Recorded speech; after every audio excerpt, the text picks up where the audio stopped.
All right, we will get started now with our webinar. So welcome to all of the students who are joining us today. We're excited to have you. Today we will be going over some commonly asked questions with the Director of ISSS, Chelsea Wells, and I'll let her introduce herself in a minute. But just to remind everyone, this is one webinar out of several that we're doing for the fall semester. So if you haven't had a chance to attend our previous webinars, we do have those recorded and we'll be posting them to our website soon, but they are also on our YouTube channel. So if you have YouTube, you can go there and find them. I will also post a link in the chat that will take you to the YouTube channel where you can watch those webinars.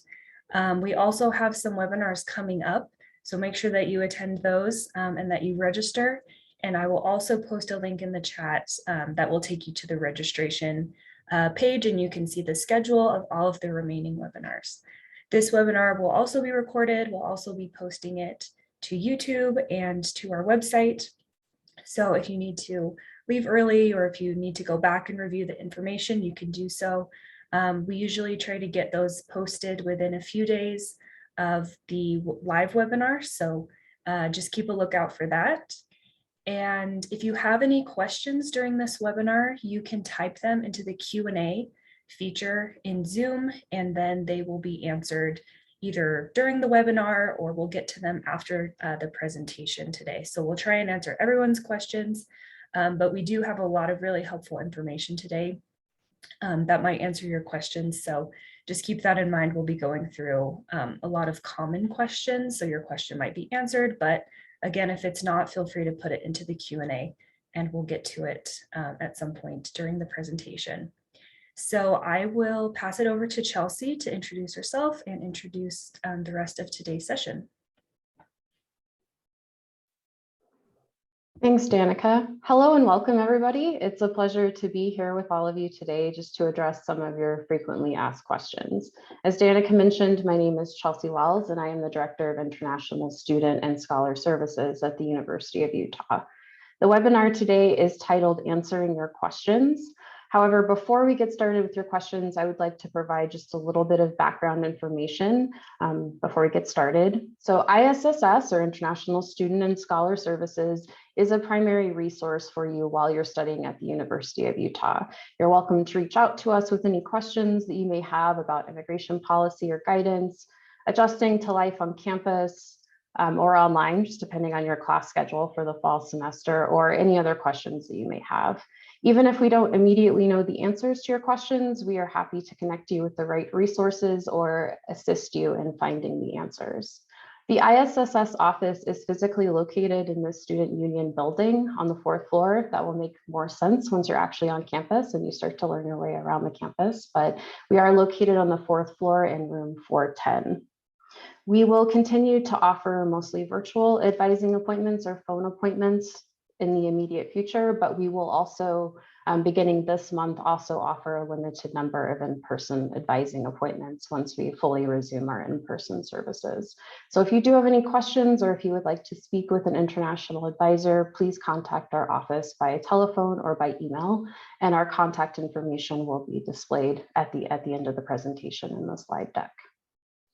So beginning this fall 2021 semester, the University of Utah will be opening up many departments and other student activities that may have been closed or limited or in a virtual format since the COVID-19 pandemic began. So many of the restrictions that have been in place in Utah are beginning to end and are lifted.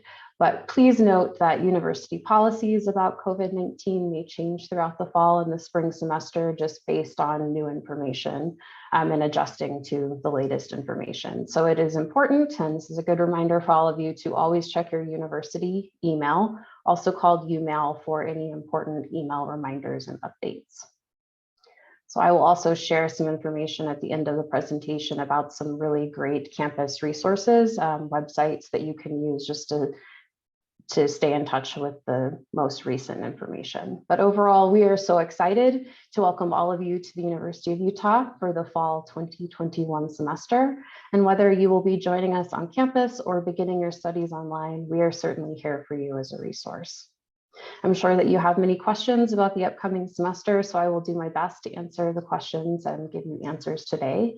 If you do have any additional or clarifying questions about the topics that I'm addressing in each one of the slides, as Danica mentioned, please feel free to post your question in the Q&A, and we will get to that as soon as possible. If you have any questions that were not answered, I encourage you to visit the ISSS website at isss.utah.edu. Our website contains all the information that you need to understand immigration policy and regulations, as well as stay up to date on any changes on our campus or in our campus community. We also have a webpage that's called Frequently Asked Questions about COVID-19, and that webpage will answer many general questions. All right, the questions I will be focusing on today are the questions we receive the most often from students. And then as there is time at the end of the presentation, I'm also happy to answer any additional questions or topics that you have. All right, we'll go ahead and get started. So the first, go ahead, Danica. Okay, yeah, I'll read out the questions just so everyone can hear. So as a new student entering the US for the fall 2021 semester, how many credits do I need to register for? So as a new student starting this fall semester, you will be expected to maintain full-time enrollment, and this will apply throughout your studies here. You will need to keep full-time enrollment. So that means if you're an undergraduate student, so you are doing a bachelor's degree, you will need to take 12 semester credit hours, both in the fall and the spring semester. If you are a graduate student, you will need to take 9 semester credit hours to maintain your full-time enrollment. And this is a requirement so that you can keep your F1 status while you're in the US. Current US government policy guidance also states that if you're a new international student coming into the US, you will need to be enrolled in at least one in-person class. So that means that out of the 12, for example, if you're a bachelor seeking student, an undergraduate student, out of those 12 semester credits, at least 3 of those semester credits or 1 class will need to be taken in person. But please note that this type of flexibility that allows for online and remote coursework is an exception that has been extended through this next fall and spring semester due to the COVID-19 pandemic. But we don't know if it will necessarily continue in future years. So if that is to change, we will make sure that that information is on our website. We will send out emails to all of you just well in advance so that you know that these changes are coming, and make sure that you're familiar with the regulations and every step that you need to take to maintain your status in the US. I notice we do have a question in the Q&A before I move on to the next question. It says, I'm a freshman at the U of U. I have questions about choosing my classes. That is something that I will be answering in an upcoming slide. Please just wait a few moments and we'll get to that topic.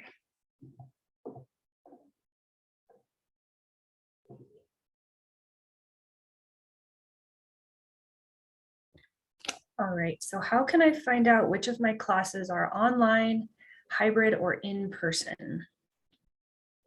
So the University of Utah is scheduling around 75% of our classes in person for the fall semester. However, we certainly understand that many students are facing challenges getting visa appointments. There could be other delays with travel and other obstacles as well. So we will be offering a variety of classes taught in various modalities is the word that they use.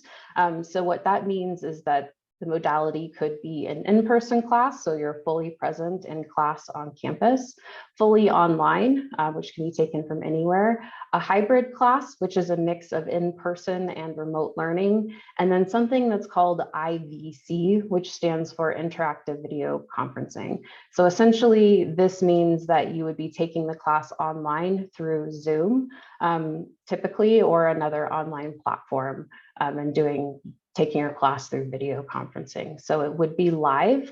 You don't need to be present in the classroom, but those classes are taught at a set time, and that set time is in Utah Mountain Time. So you would need to be careful just to make sure that if you do register for one of those courses, and you're outside of the US, that you are present during that class time. So that could mean that in your time zone, it might be in the middle of the night. So it is something to be careful of.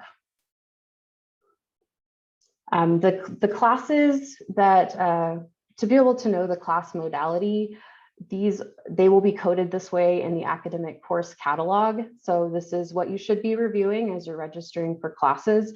And within the course description, it will state whether the class is fully online or IVC, hybrid, in person. And if you do have any questions about that, we strongly recommend contacting the Academic Advising Center because they're the best resource on campus to be able to answer questions about what classes you might need to take for your particular major. And it's also just a good idea to connect with your academic advisor as soon as possible.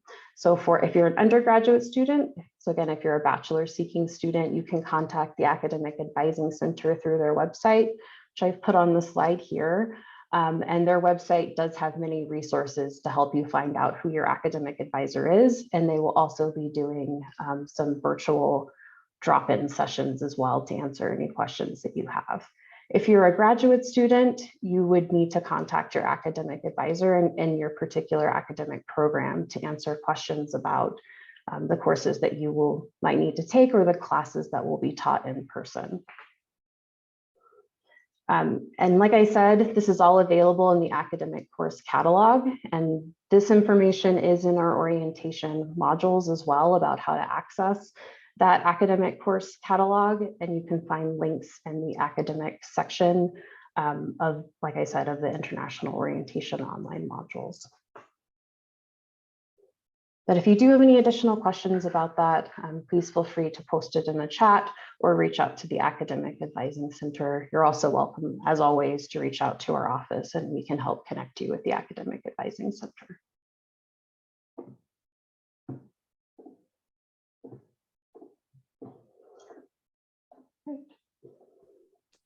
All right, next question. Will transfer students be required to register for 3 in-person or hybrid credits like other incoming international students? So this is a really great question that we receive fairly frequently in our office.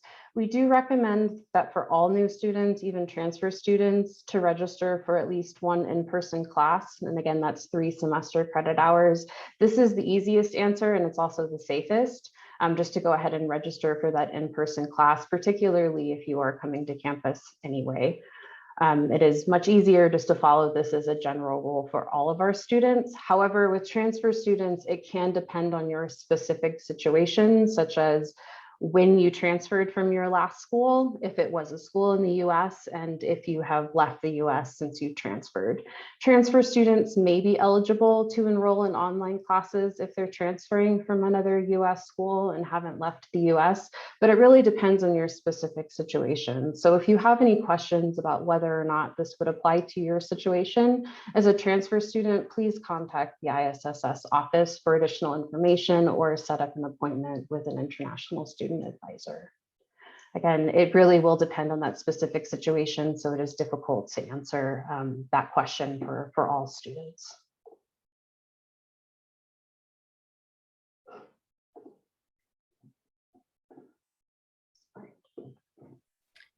All right, in what scenario would all classes be moved permanently online during the semester, and how would this impact my immigration status? This is a great question as well. University of Utah leadership has identified the various factors that would determine if we would need to move back to all online learning for the duration of the semester, but it largely depends on how the COVID-19 virus might be spreading on campus and in our community, and then how effective our efforts are to contain any outbreaks. However, it is highly, highly unlikely at this point that we would need to move to all online classes. If this would happen, in an absolute worst case scenario, your immigration status will not be impacted. So if the university needs to change their plans and move all online, you would still remain enrolled in all of your classes. So again, if you're an undergraduate student, that is 12 semester credit hours. And if you're a graduate student, it is 9 semester credit hours. So you would remain enrolled full-time if your classes are all online, but you will not need to leave the United States, and it will not impact your immigration status.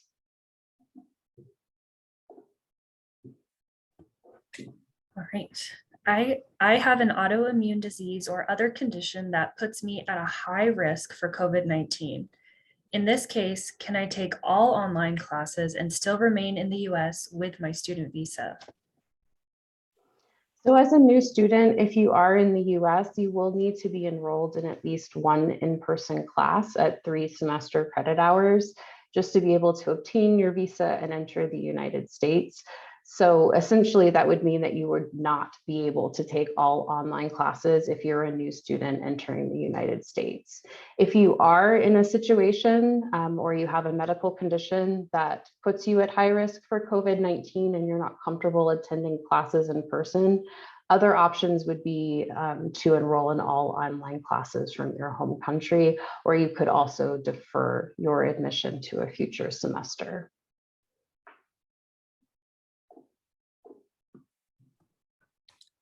How will course details be shared by the professor with students who are taking online classes? So course details will be most likely shared by the professor through a software platform called Canvas.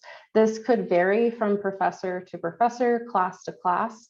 So your professor or your instructor will share more information with you about the requirements once your class starts.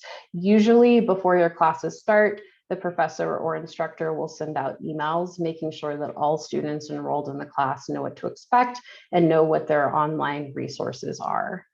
But again, that does vary professor to professor. So make sure, again, that you are checking your university student email or the UMail very often, because there will be information, especially in the next few weeks, coming from ISSS, coming from your instructors or from other offices on campus. It's important for you to get that information and those updates.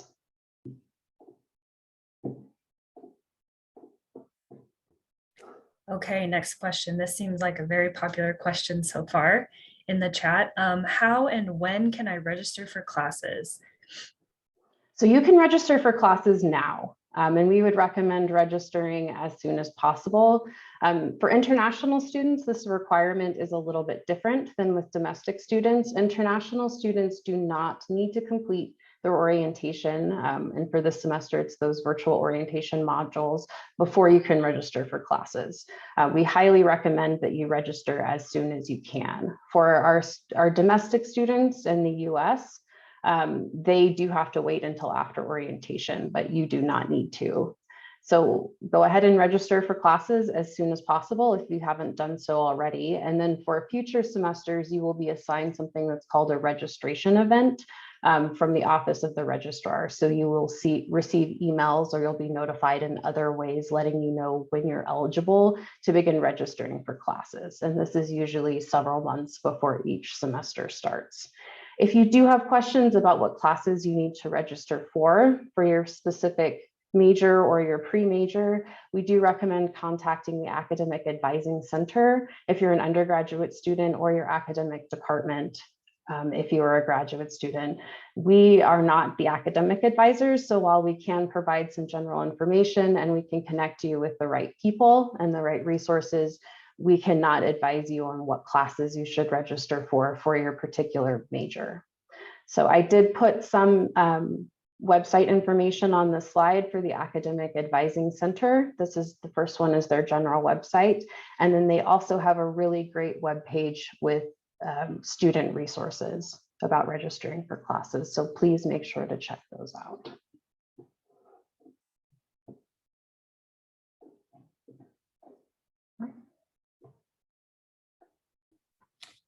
Okay, who should I contact about specific questions relating to my academic program or class schedule?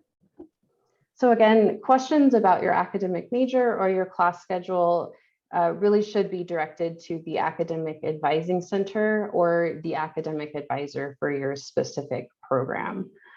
So like I said here, again, if you're an undergraduate student, you can contact the Academic Advising Center. If you go to their website, there is a resource there that will help connect you and tell you exactly who your academic advisor is.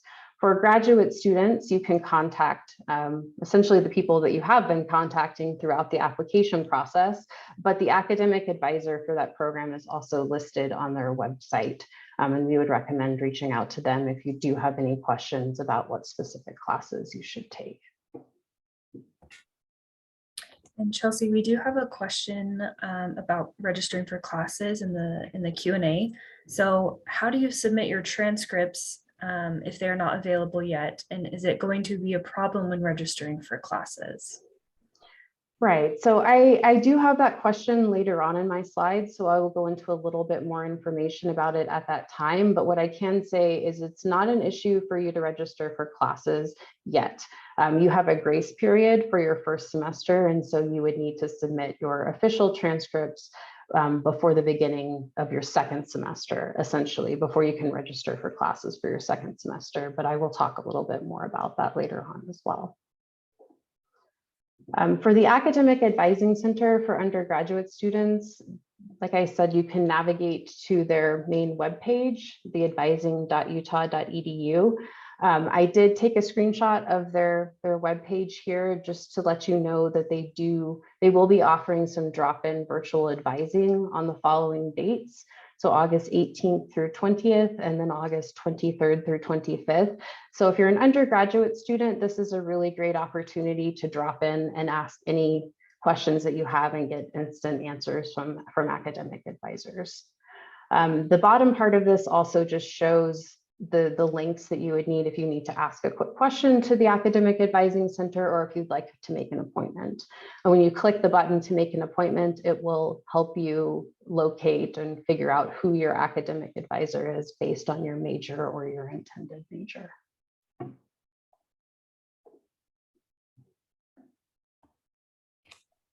Okay. I fear that I may struggle with everything going on. What can I do if I need academic support or if I need to reduce my course load? So there are many resources available to you as a University of Utah student, particularly if you feel like you might be struggling with everything that's going on right now. We understand it can be really overwhelming. Being at university in general can be a very overwhelming and stressful process. And with everything else that's going on in the world right now, we certainly want to make sure that you have all of the resources that you need to be successful while you're on campus. Some examples are the Writing Center and the Learning Center. These are really great resources that you can utilize, especially the Writing Center, because they can help go through any papers that you might need to submit for classes, help make edits, and overall just help you improve your writing and become more comfortable with academic writing, especially in English. There are additional resources as well, both on and off campus, and ISSS does have a full resource guide available, and that is something we'll be putting on our website as well. But if you do need those additional resources, you are certainly welcome to contact our office. We can provide you with the resource guide, or we can put you in contact with the direct and immediate resources that you would need. If you are in a position where you need to reduce your course load and you will not be able to be enrolled full-time, please contact the ISSS office and schedule an appointment to meet with an ISSS advisor, and we can discuss something that's called a medical reduced course load. This is not available for all students, and the eligibility criteria is fairly strict. But if it will fit your situation, the ISSS advisor will certainly let you know and help you through the process.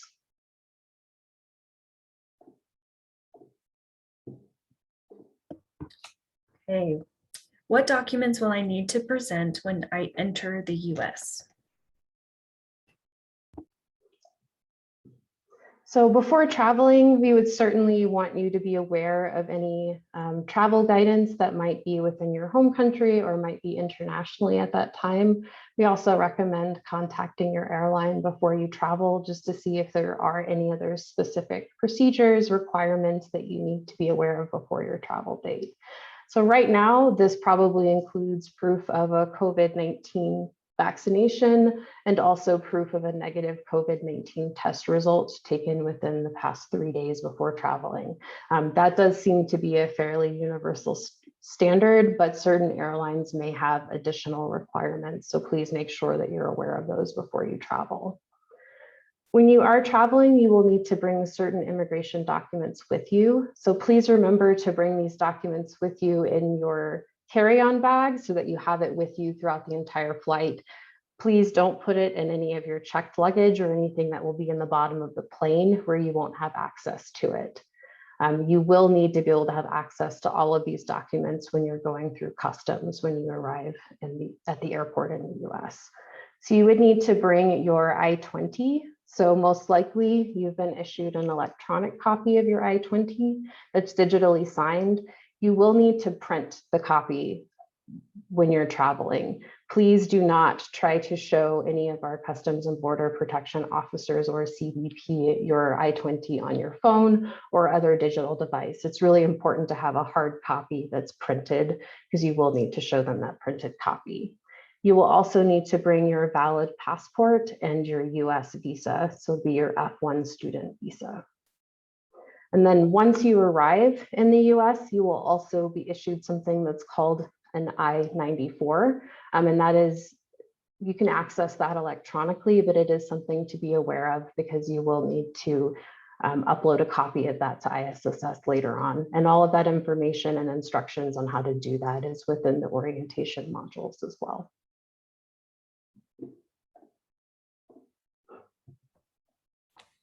All right, next question. Are students from certain countries banned from entering the US? And if so, what are their options? So at this time, students with a valid F1 visa are able to enter the US with something that's called a national interest exception or an NIE. So currently that NIE will automatically apply to all students with a valid F1 visa from all of the countries that are impacted by our geographic travel bans. So this applies for all F1 students who begin or continue their academic program on August 1st or later. This is not something that you need to apply for, and it's not something that you need to contact your embassy to receive. If you do have a valid F1 visa, you will automatically have this exception applied to you, and you will be able to enter the US. So at this time, there are not any students traveling from any countries who would be banned from entering the United States. However, if you do want to be aware of what other options might exist for you, you are still welcome to begin your academic program online if you're unable to enter the US, or you could defer your admission date and your start semester through the Office of Admissions and just defer that to a future semester.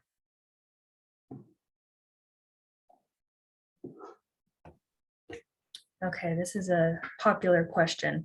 Will I be required to quarantine after I enter the US?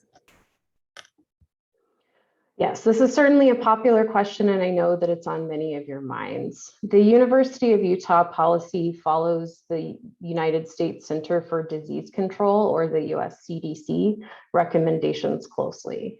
So if you will be living on campus, I know that all students living on campus have been sent instructions from either Housing and Residential Education or the university student apartments. So this information addresses the specific questions about COVID-19 testing, vaccination information, and information about vaccination clinics, and then whether or not you will need to quarantine. So you should have received that information already if you're living on campus. So please look through that information and follow their recommendations. But do note that if you will be living on campus, you will be tested for COVID-19 upon arrival before you get your keys to your dorm or your residency hall room.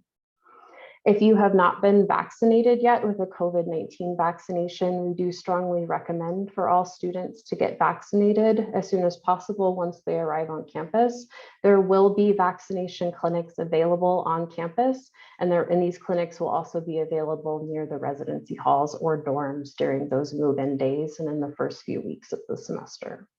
If you will be living off campus, the University of Utah is recommending for students to assess their own specific situations regarding whether or not quarantining is necessary. This is usually based on whether or not you have received a COVID-19 vaccine and where you may be traveling from.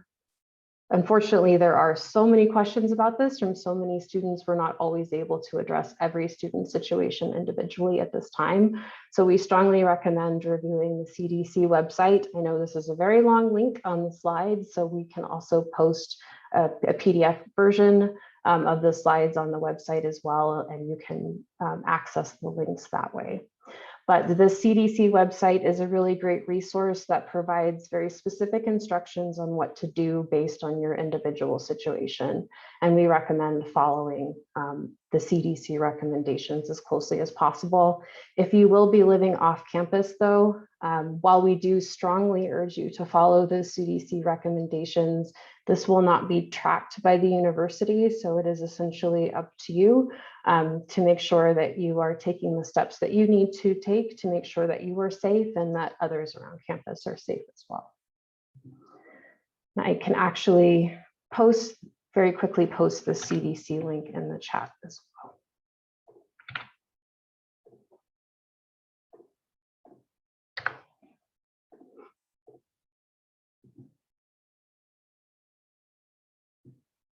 There's a question in the Q&A, do we need to get vaccinated again if we were already vaccinated with Covishield? We are not medical professionals or experts, so we don't know about every vaccine that might be available globally and how it might relate to the vaccines that are currently available in the United States. However, vaccination is not a requirement to be on campus, although it is strongly recommended. And the Student Health Center has asked that students upload copies of their COVID-19 vaccination information into the patient portal along with their other vaccines. So if you're living on campus, you should have received information about how to do this. But we are unable to answer specific questions about other vaccines that are available. However, you can contact the Student Health Center. They would be a great resource to be able to answer some of those questions.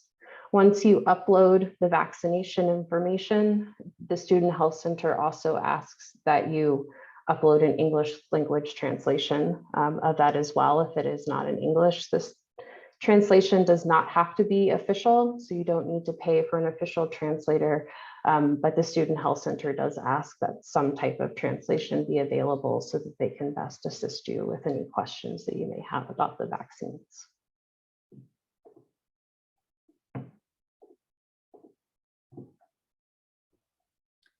Okay, what is the latest date that I can safely attempt to enter the US for the fall 2021 semester? So the safest answer is that we would ask that you enter the US by the first day of classes for the fall semester. So that is August 23rd. However, we understand that students may not be able to make it right before classes start, and they may need to arrive in the first few weeks of class. So if you will be arriving late and you will not be here by the first day of class, we would ask that you notify ISSS. And if it is after the first week of classes, we will also issue a letter of support to you, and we will notify your academic department and your instructors so that they know about your travel plans.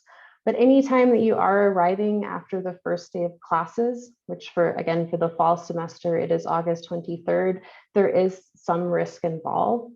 Customs and Border Protection Officers, or CBP, at the border will look at your I-20 document and they will look at the start date listed on it. So for the fall 2021 semester, that will be listed as August 23rd. So if you're entering after August 23rd, it is up to CBP to determine if they will allow you to enter the US. In general, students have some flexibility to enter the US for 2 to 3 weeks after the start date listed on their I-20. And CBP officers do expect that many students will be arriving in the United States around this time. So it is usually not an issue. However, we can't guarantee that there is no risk involved. So if you are planning to arrive late, Again, please notify ISSS, and you can do this by submitting an e-form request for a late arrival through UAtlas, which is our student portal, and hopefully you're all familiar with it through the orientation modules. But UAtlas is also, there's a link for it on our website. So if you go to the ISSS website, on that first page, you can scroll down just a little bit, and right below the banner, there will be a link for UAtlas. You can click on UAtlas and log in using your student ID number and then your CIS password that you have set up. And again, I would just encourage you all to be as careful as possible, particularly if you will be arriving late. Make sure that you have all of your documents printed and that you carry them with you in your carry-on luggage. If you have any questions about late arrivals that are very specific to your situation, please contact the ISSS office and we can walk through that specific situation with you and help you understand any risks that may be involved. How do I sign up for health insurance once I'm in the US? So as an F1 international student at the University of Utah, you will be automatically enrolled in student health insurance. So you don't need to sign up for it. And you don't need to do anything or take any steps to enroll in health insurance. Your coverage will begin automatically I think right before classes start. It is a requirement for you to have valid health insurance while you're in the United States. So if you have any questions about your health insurance coverage and what's specifically covered within your student health insurance, we would recommend contacting the Student Health Center. They're the best resource to answer those specific questions about the insurance policy. And you can contact them through their website, which is listed here on the slide. And you can also contact them by phone. And I've listed that phone number on here as well.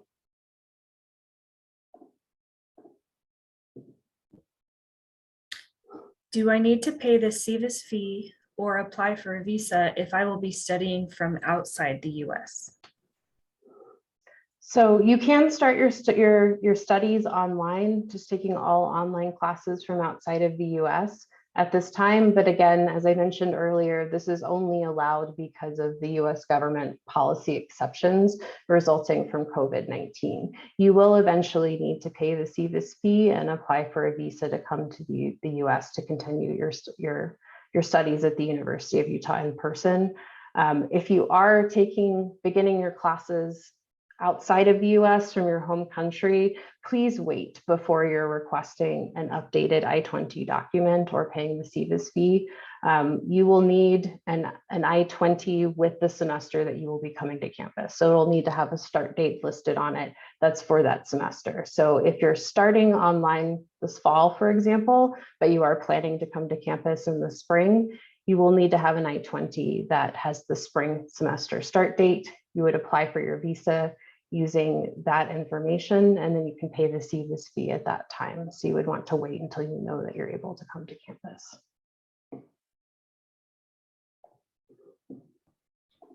Okay, next question. Can incoming PhD and master's students take all online classes this fall from their home country?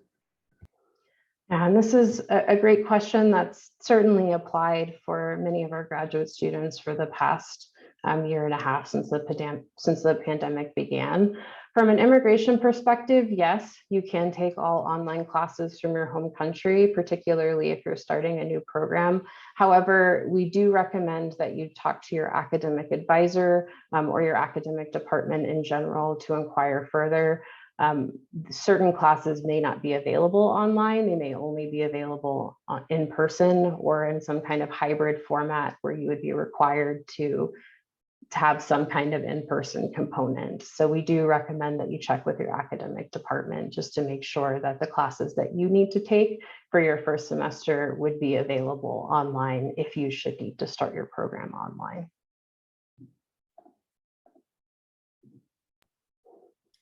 Okay, how can I defer my admission if I am not able to come to the US for the fall 2021 semester? So the deferment process is something that you would do through the Office of Admissions. or through your academic department, depending on what your degree level is. So if you're an undergraduate student and you're seeking a bachelor's degree, you would apply for deferment through the Office of Admissions. And this is all listed on their website. And they have all of the instructions listed on what you would need to do to apply for deferment.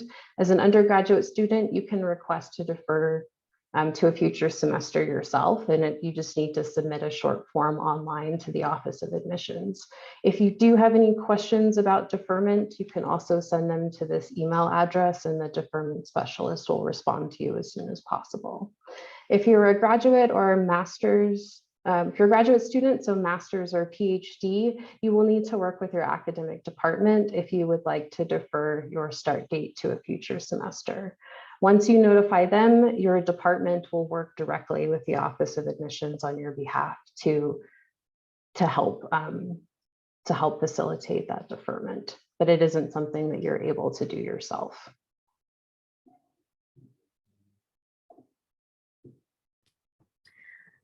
All right, this is going back to one of our Q&A questions from earlier. So what is the deadline to submit my academic transcripts? Yeah, so your academic transcripts should be submitted to the Office of Admissions as soon as possible after you're admitted. But like I mentioned before, you do have a 1 semester grace period.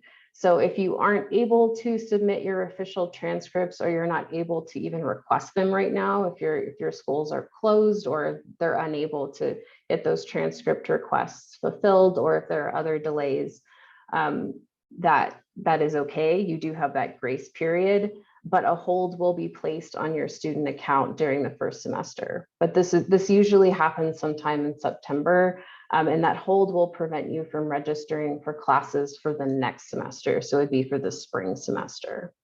And this example, like I had mentioned before, is if you were beginning your program this fall, a hold will be placed on your account in September to prevent you from registering for classes for spring 2022 until that official academic transcript is submitted. The Office of Admissions is very familiar with the various issues that might occur with official transcripts, especially right now. So if there is a delay that's happening, if you're concerned about getting your official transcripts, or if you feel that it may not be possible for you to get your official transcripts submitted before the second semester, please reach out to the Office of Admissions and explain the situation, because they may be able to make an exception for you, particularly at this time.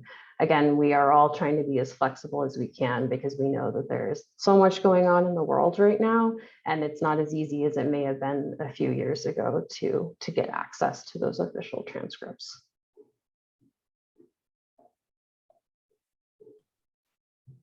Okay.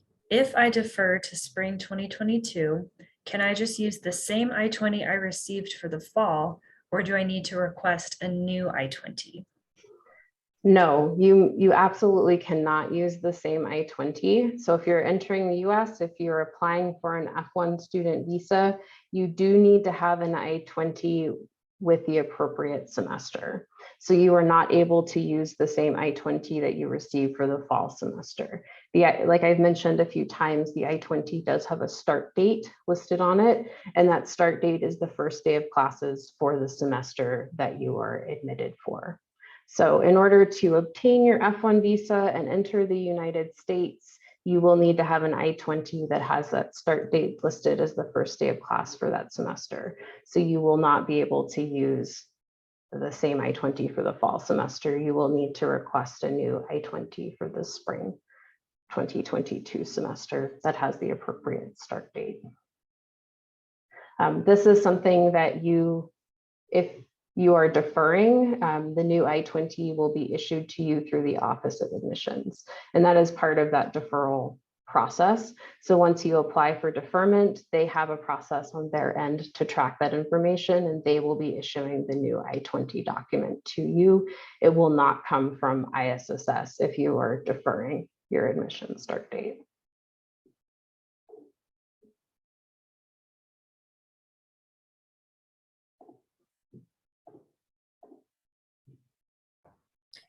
Okay, where can I find more information about University of Utah policies related to COVID-19?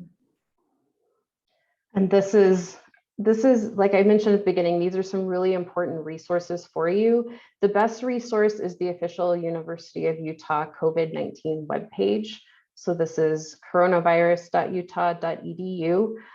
This has the university policies about COVID-19. It also has a self-reporting form. So if you do feel that you have been exposed to COVID-19, especially if you are not vaccinated, or if you test positive for COVID-19, the University of Utah strongly urges everybody to submit the self-reporting form so that they can conduct contact tracing and make sure that everybody that you might have been around gets tested as well, so that we don't spread the virus around campus.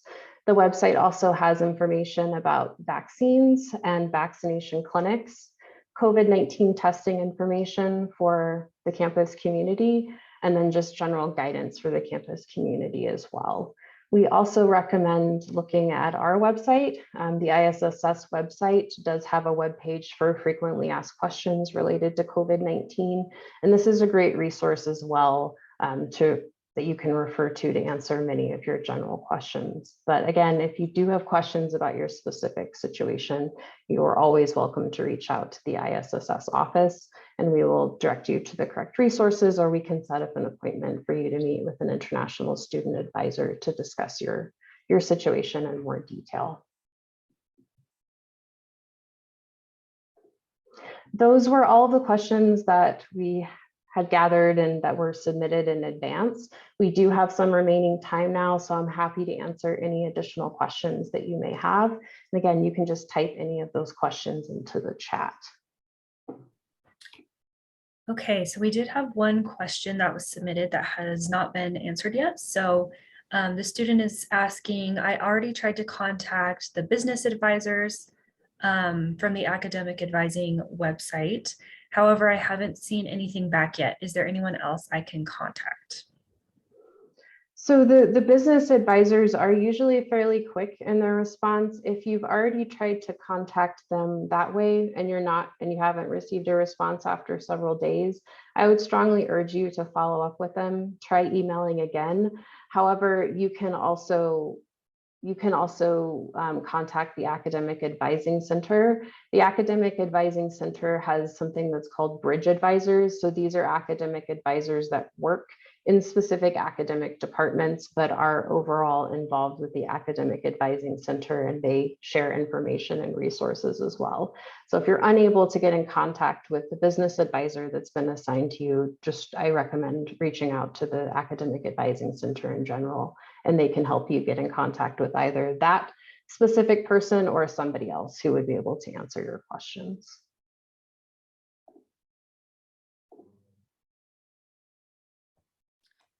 Okay, where can we find the recordings of completed orientation webinars? They are going to be posted on our website and our YouTube channel. We have a few that have been posted to the YouTube channel, as I mentioned earlier. So that link is in the chat, but I will post it again so that you can see those webinars from our YouTube channel.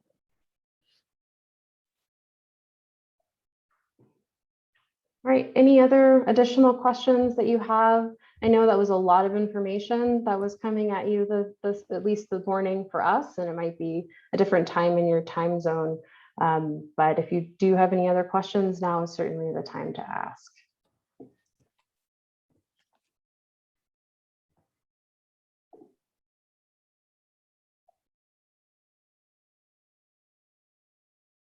All right. Well, thank you very much for taking the time to join us today.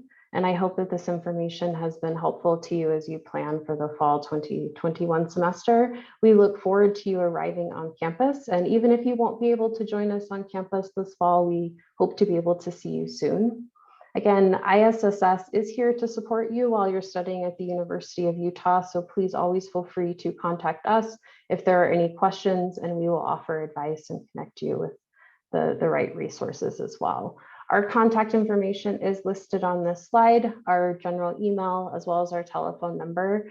Our office location is on here as well. And again, I know that might not mean that much to you right now, since you are not currently on campus and may not be as familiar with the campus, but we are here for you in the Student Union building on the 4th floor and room 410. And again, you can always contact us by email or by telephone, and we will respond to you as quickly as we can. All right, thank you again for joining us today, and we hope that you have a great rest of your day, and we look forward to seeing you or speaking with you closer to the fall semester as well. Thank you, everybody.